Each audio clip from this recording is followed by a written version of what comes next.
Hi, my name is Wilx, and this is episode 27 of Project Ozone.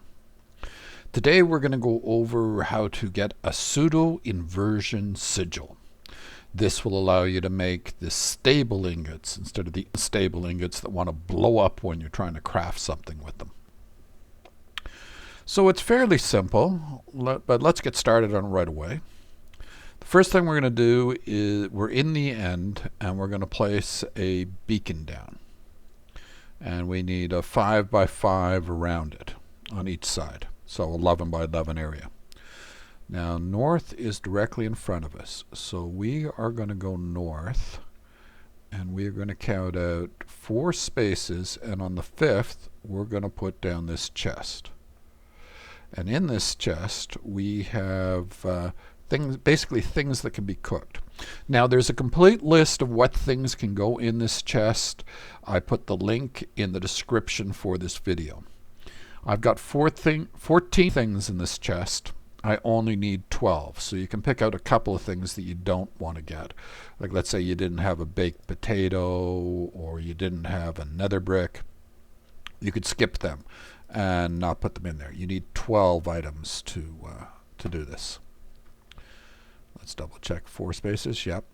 Then we'll go south, leave another 4 spaces, and put this chest.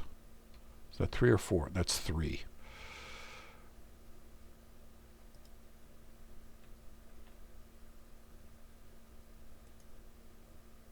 Now, where did that chest go? I think it's this one here. Yep. Good guess. Okay, so there's 12 different ores and gravel and sand and stuff in there. And then the next one, we go 4 to the east. On the 5th, we'll place this one. And that's got the 12 easiest potions that have an effect. So again, I have a link to making the potions. They all must have an effect. There's basically 13 on the list for the easy ones. You can't make one of them because it involves a rabbit's leg, and that's not in this version of Minecraft. So you need the other 12. Count out 4 to the west, then on the 5th we'll place that. And this one has all the basic Minecraft music discs, not the ones from the other mods. Okay, after you've placed each of those chests, and notice I used the strong boxes so that they would be able to keep their inventory. We need to place a circular pattern, or a spiral pattern, I guess is the correct term, of redstone and string around this. And I'll just get it started by going sort of 3 with each of these. It's really hard to see the string when you're on endstone. Okay, and we'll continue off with the rest of this. So see, it's 1 away from the redstone, allowing room for the string. And I'll try to do this fairly quickly. I don't want to waste a lot of your time. But it doesn't take too long, so I'm not going to bother cutting away.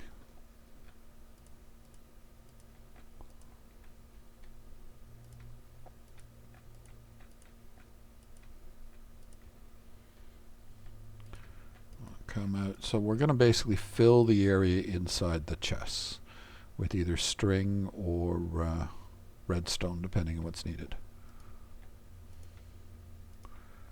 I got to be careful when I place the string here. It can go down in weird ways, like 1 up and stuff.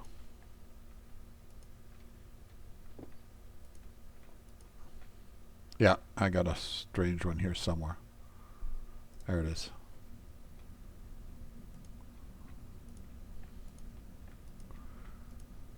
And those get really hard to see. I don't think putting down extra string and extra redstone matter, just so long as you got the correct stuff on the ground. Whoops.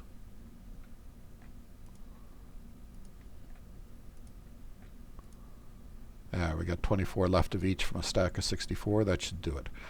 The way to double check is you take your division sigil See, it's a regular division sigil, activated. And you shift right click the beacon. Notice it's 12, 12, 12, and 12 for the chests, and then it says 64, 64, 64 for the ritual marking strength.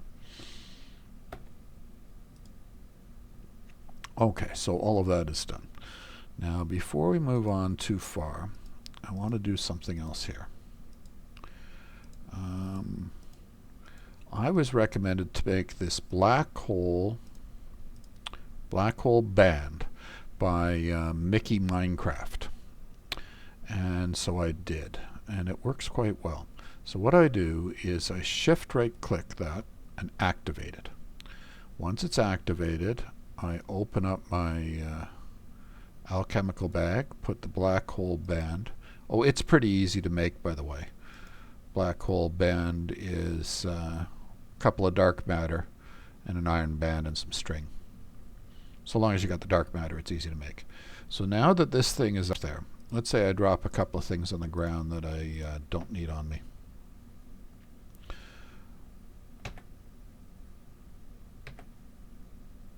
They get sucked back up, and if we take a look inside the bag, they've got sucked straight into the bag.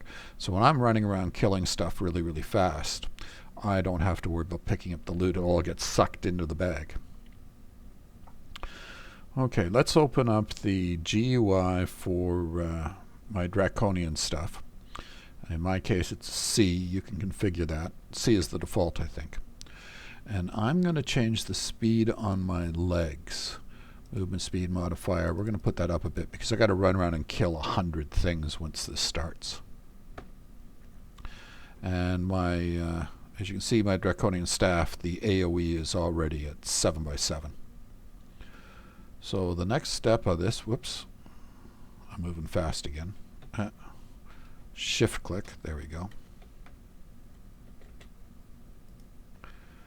We set it up in your standard sort of T formation the way you would have for a, get out of my way, Enderman. You're bothering me. Okay. Now once I place this pumpkin on top to make an iron golem, after that everything's going to start. And I have to kill this guy really quick because if he runs out of the circle, I'm not going to get credit for him. So we'll place it. He'll be created, and everything will go boom. It'll blow up my beacon and all my chests.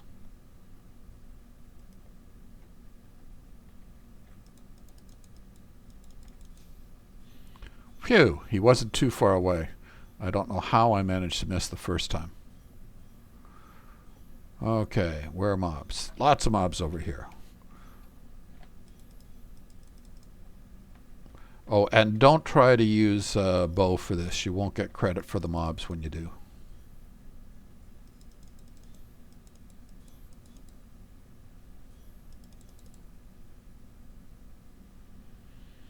Okay, where's more mobs? There they are.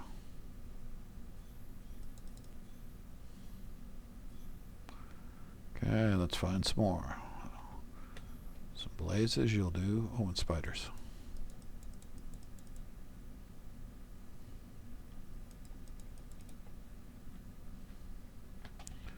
Witches.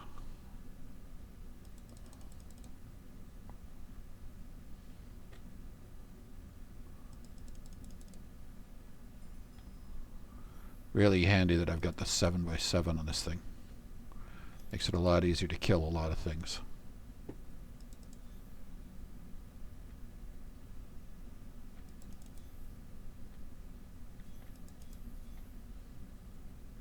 $51. And we got to get 100 of these guys. So notice all the Endermen went away when I spawned the Iron Golem, and now they replaced it with all these regular mobs. We can still get Endermen, but it's just the regular spawn. Hate when they get to explode before I kill them. I don't get credit for them.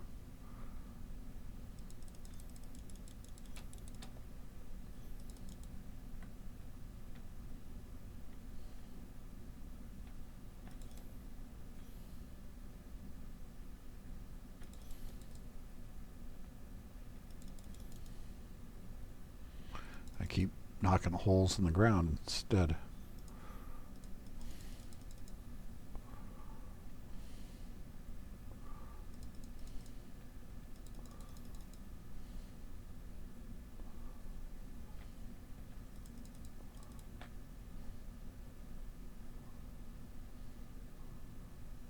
Where'd everybody go? Oh, I'm finished. I got my 100. So I now have my stable pseudo-inversion sigil. Let's go home.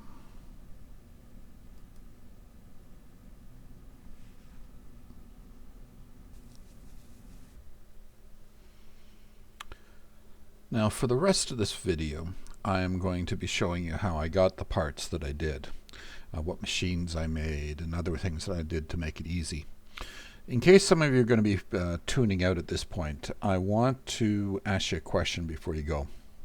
For the rest of this series, I'm considering doing the Chaos Dragon next, going back and redoing the earlier episodes.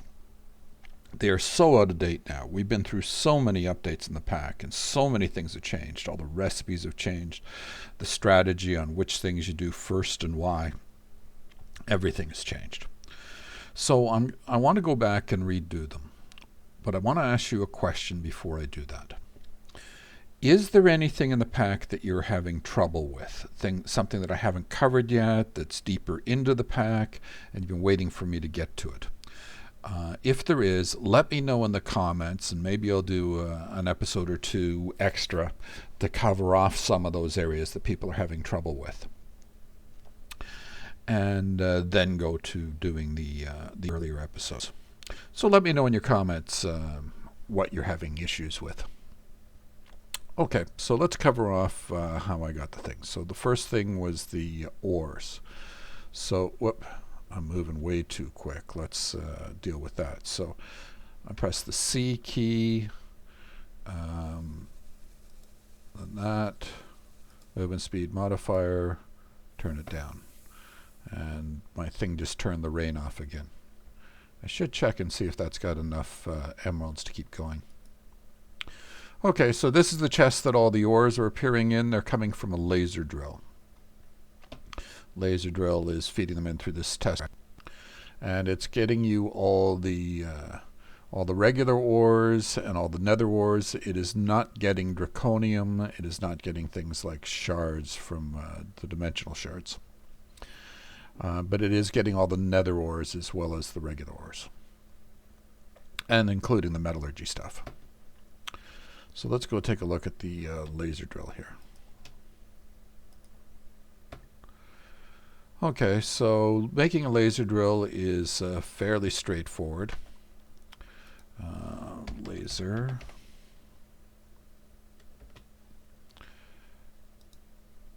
And you got 3 different recipes: the thermal expansion way to do it, and the Ender IO way to do it. Just choose whichever one's easiest for you. The laser drill is pretty easy, but the more interesting one is the laser drill pre-charger. For that, you're going to need pink slime. I got it in the episode where I did the crossbow, if you need to know how to get pink slime. But other than that, it's fairly easy too. And I got a test rack sitting on top of the laser drill, pre-chargers all around, with power coming out of each side to the pre-charger. The pre-chargers take 5,000 RF per tick each. So that's 20,000 RF. And RF per tick really doesn't matter. Okay, let's go back down again. And the reason I picked the laser drill is, rather than like a digiminer or going down and mining it myself, is place it once, doesn't have to move around. And the only drawback with it is the power it draws, and I don't care about the power. Okay, one of the potions involved a puffer fish. So rather than spending hours fishing, I decided to make myself a fisher. It's from Mine Factory Reloaded. You just place this thing down, stick a fishing rod in there. I've got an Invar fishing rod in it. You place it over a 3x3 thing of water, and then I've got a test rack on top to pull the stuff out and feed it energy. You could use piping if you don't want to use a test rack. And then it's coming over here and shoving stuff the way I normally set it up for the farm. Now notice it's done quite a bit of fishing. It's been at it for a little while. It had only got the one puffer fish, so I wouldn't want to spend hours looking for a puffer fish. That's why I made this machine. And it's a typical MFR machine, fairly easy to make. Okay, music discs.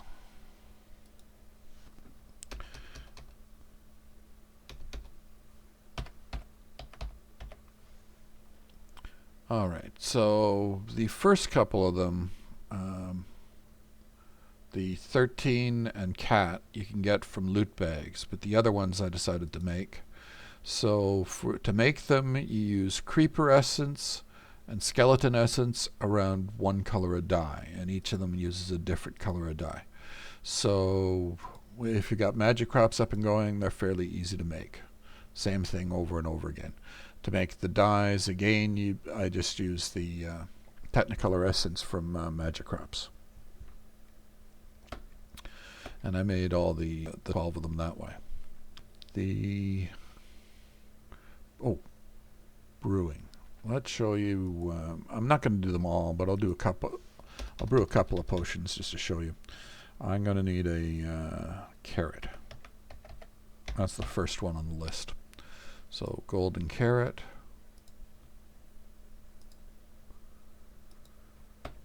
And actually the rest of this is going to be easier to get out of the transmutation table. Oops. Transmutation table.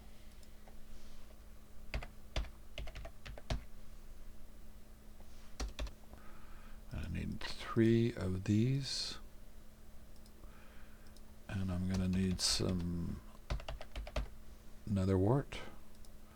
Need one of those, and a fermented spider eye.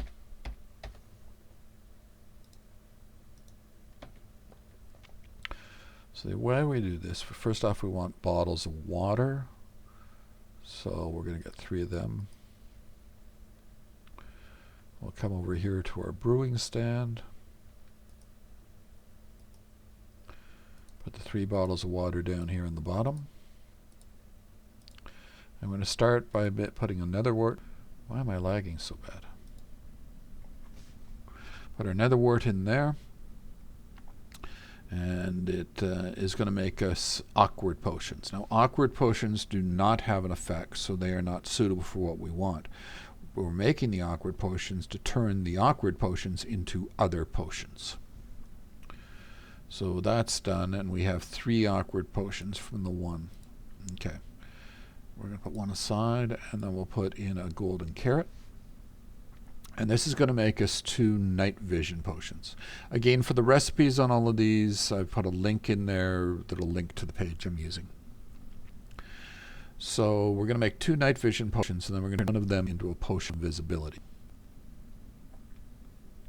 So the potion of night vision, and then we put a fermented spider eye in, and that's common. There's like 3 or 4 of them that you do that with, where you change one potion into something else with a fermented spider eye.